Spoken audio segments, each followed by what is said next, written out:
आप देख रहे हैं इनोसेट वन, मैं हूं डॉक्टर संजय कुमार।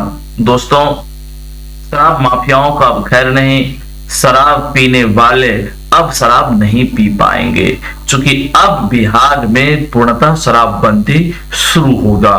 जी हाँ, शराबबंदी की शुरुआत वैसे माननीय मुख्यमंत्री तो कई वर्ष पहले ही कर चुके थे, परंतु तमाम कोशिशों के बावजूद बिहार में शराब कम होने के बजाय शराब का धंधा बढ़ता ही जा रहा था। आज हर एक व्यक्ति जानता है, एक संतरी से लेकर मंत्री तक सब जान रहे हैं, सबके नजर में है, सबके समझ में है कि कोई भी ऐसा गांव मोहल्ला नहीं है जहां शराब नहीं चलता है।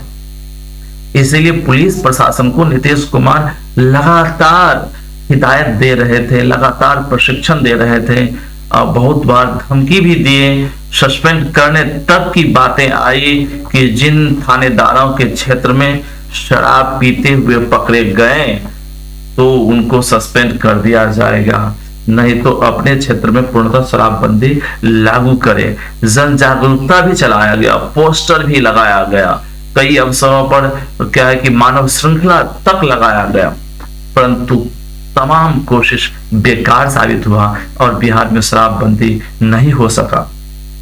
इसलिए लगातार मुख्यमंत्री इस पर चिंतित थे और इस पर बैठक करते जा रहे थे। विपक्षी दल हावी होते जा रहे थे कि शराबबंदी योजनाएं विफल है। इसीलिए अब नीतीश कुमार क्या है कि तुर्क के पत्ते निकाल चुके हैं, अब अंतिम कोशिश कर चुके हैं और ये सफल कोशिश होगा, क्योंकि तमाम अनुभव ये बताता। मैं दवा के साथ इसीलिए मैं अपने तरफ से नहीं कर रहा हूं, बल्कि अभी तक का जो इतिहास रहा है उससे ये स्पष्ट लग रहा है कि ये कोशिश कारगर होगा, क्योंकि शिक्षक ही वह रामबाण है जो हर एक असंभव को संभव कर सकता है। कई वर्ष पहले जब नीतीश कुमार मानव श्रृंखला की बात की थी तो तमाम कोशिश कर लिया कि शिक्षक को शामिल नहीं किया जाए, क्योंकि शिक्षक अपने वेतन को लेकर लगातार विरोध कर रहे थे। आशंका था नीतीश कुमार को कि शिक्षक उसमें भी विरोध कर देंगे, मानव श्रृंखला को विफल कर देंगे, परंतु शिक्षक के बिना तो काम चला नहीं। शिक्षक को जब लगाया गया तो वो योजना भी सफल रहा था और वो जो मानव श्रृंखला था न केवल बिहार में, न केवल भारत में, बल्कि संपूर्ण विश्व का सबसे बड़ा मानव श्रृंखला बन के सामने आया था। लोकतंत्र का महापर्व तो हर एक 5 साल पर आता ही है।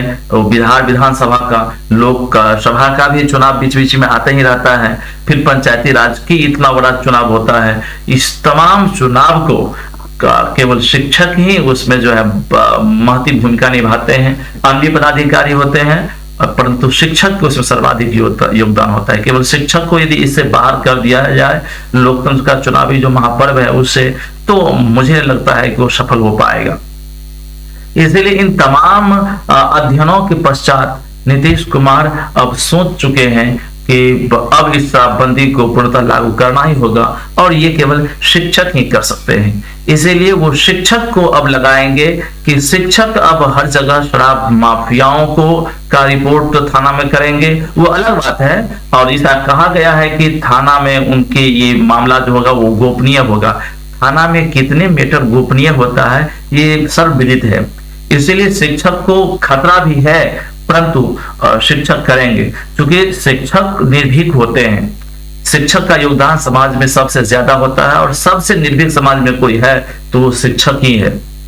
भला मुख्यमंत्री के सभा में काला झंडा दिखाने का दुस्साहस कौन कर सकता है? वो शिक्षक ही है कि उस बीच में जाकर भी अपना काला झंडा दिखाई देते हैं। वो शिक्षक ही है कि लाठी डंडा खा करके सर फड़वा के भी विरोध अपना कर देते हैं। इसलिए इनके साहस को न केवल बिहार सरकार बल्कि पूरे देश के सरकार भी जानते हैं, केंद्र सरकार तक जानते हैं कि बिहार के शिक्षक में कितनी ताकत है। इसलिए इस तरह का प्रयोग बिहार से ही शुरू किया जा रहा है। इससे पहले भी कोरोना काल में भी आप देखे थे, जितने भी आपको क्या है कि कोरोना का जो क्वारंटाइन सेंटर था उसमें शिक्षकों का ड्यूटी लगाया गया था, क्योंकि कोरोना बीमारी भी शिक्षक से डरते हैं, डर के भाग जाते हैं। अभी भी आप देखते हैं कि बच्चे को विद्यालय में आना मना है क्योंकि बच्चे को कोरोना लग जाएगा, लेकिन शिक्षक को उपस्थिति अनिवार्य है, क्योंकि शिक्षक को तो कोरोना भी नहीं छू सकता। पता नहीं चलता है बिहार के शिक्षकों पर, चूंकि अभी तक उस तरह का अनुसंधान नहीं हुआ है, मैं चाहूंगा इस तरह के अनुसंधान होनी चाहिए कि आखिर ये शिक्षक कौन चीज से बना हुआ है, जिनको कोरोना से भी डरने लगता है, कोरोना के सामने भी खड़ा कर दिया जाता है। भले ही डॉक्टर प्रभावित हो जाता है, डॉक्टर को कोरोना लग जाएगा, लेकिन शिक्षक को नहीं लगता है। ठंडी हो, ठंडी में विद्यालय बंद हो जाता है, परंतु शिक्षक को ठंड नहीं लगता, शिक्षक विद्यालय जाते हैं। तो इन सब किसका अनुसंधान बाद में होगा, उस पर भी टीम बन रही है कि आखिर देखा जाए कि आखिर ये शिक्षक बनते ही कौन सा उसमें जो है परिवर्तन होता है, रिएक्शन हो जाता है कि टाइटैनिक बॉडी हो जाता है, उसको कोई असर ही नहीं होता। तो अब शराब माफियाओं में एकदम दहशत का माहौल है। कई स्थलों पर बात हुआ है कि शराब माफिया, शराब पीने वाले एकदम से एकदम सम रह गए हैं कि ये क्या हो गया, अब तो शराब बंद करना ही पड़ेगा। तो बहुत जल्द अब बिहार जो है जब इम्प्लीमेंट ये कार्यक्रम हो जाएगा, शिक्षक इसमें जुट जाएंगे, तो बहुत जल्दी बिहार में शराब अब बंद हो जाएगा।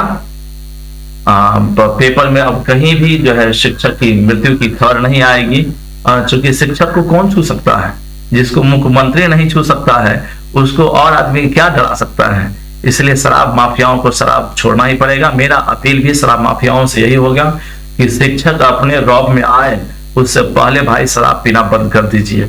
शराब माफिया कुछ और चीज का माफिया गिरी कीजिए, अब शराब का माफिया गिरी अब नहीं चलेगा, क्योंकि ये चीज शिक्षक के हाथ में आ गया है।